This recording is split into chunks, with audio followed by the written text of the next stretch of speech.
गाजियाबाद की रातें अक्सर दिल्ली के शोर से थकी हारी और धीमी होती हैं, लेकिन कुछ इलाके ऐसे हैं जहां एक अजीब सी खामोशी छाई रहती है, जैसे समय ठहर गया हो। ऐसा ही एक इलाका है हिंडन नदी का पुराना पुल। स्थानीय लोग इसे भुता पुल कहते हैं। यह पुल सदियों पुराना है, जिसके नीचे हिंडन नदी का काला पानी धीरे धीरे बहता है, जैसे कोई गहरा राज छिपा रहा हो। कहानी शुरू होती है आकाश और उसके तीन दोस्तों प्रिया, राहुल और सोनू से। वे गाजियाबाद के एक कॉलेज के छात्र थे और हॉरर कहानियों के दीवाने थे। एक चुनौती में उन्होंने तय किया कि वे आधी रात को उस पुल के नीचे जाएंगे जहां दशकों पहले एक भयानक रेल दुर्घटना हुई थी, जिसमें कई लोगों की मौत हो गई थी। रात के ठीक 12 बजे चारों दोस्त अपनी बाइक पर पुल के पास पहुंचे। चारों ओर गहरा सन्नाटा था, जिसे केवल झींगुरों की आवाज और दूर से आती ट्रेन की धीमी गड़गड़ाहट तोड़ रही थी। जैसे ही वे पुल के नीचे उतरे, हवा अचानक ठंडी हो गई। यार, यहाँ कुछ अजीब सा है, सोनू ने फुसफुसाते हुए कहा। उसके हाथों में पसीना आ रहा था। बस तेरी फैंटम पावर वाली बातें, राहुल हंसा, लेकिन उसकी आवाज में भी घबराहट थी। वे पुल के कंक्रीट के खंभों के बीच चल रहे थे। तभी प्रिया ने जमीन पर कुछ देखा। देखो, वहां सूखे पत्तों के ढेर के बीच एक पुरानी जंग लगी हुई गुड़िया पड़ी थी। उसकी एक आंख गायब थी और उस पर मिट्टी लगी हुई थी, मानो वह सदियों से वहीं हो। जैसे ही आकाश ने गुड़िया को उठाने की कोशिश की, उन्होंने एक धीमी सुलगती हुई आवाज सुनी। यहां मत आओ, चले जाओ। यह आवाज नजदीक से नहीं आ रही थी। ऐसा लग रहा था जैसे यह पुल की दीवारों से या शायद खुद नदी के पानी से आ रही हो। आकाश ने डर के मारे गुड़िया छोड़ दी। तभी उन्हें पुल के ऊपर से, जहां ट्रेन की पटरी थी, एक मंद रोशनी आती दिखी। ये एक ट्रेन की हेडलाइट नहीं थी, बल्कि एक पुरानी पीली टेन की लालटेन की तरह दिख रही थी।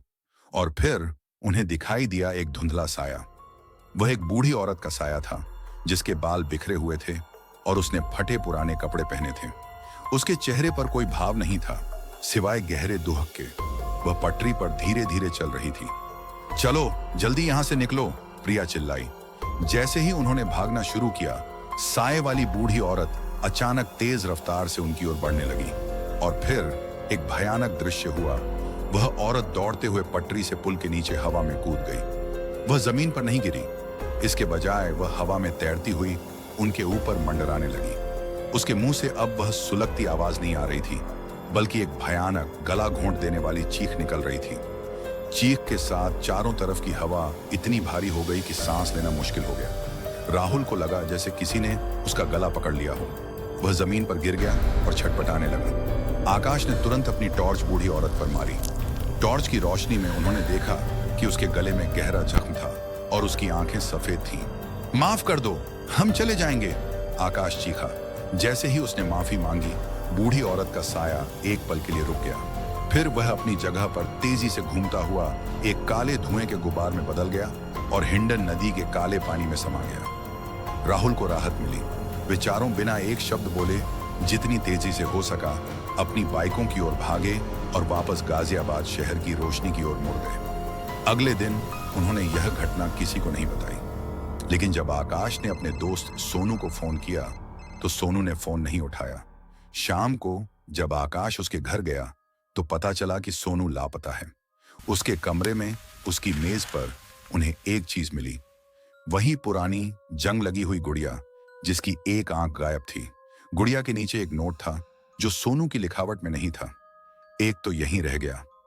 और आज भी गाजियाबाद में रात को हिंडन पुल के पास जाने वाला हर व्यक्ति कसम खाता है कि उन्होंने पुल के नीचे से एक धीमी सुलगती हुई फुसफुसाहट सुनी है, जो उन्हें वापस न आने की चेतावनी देती है।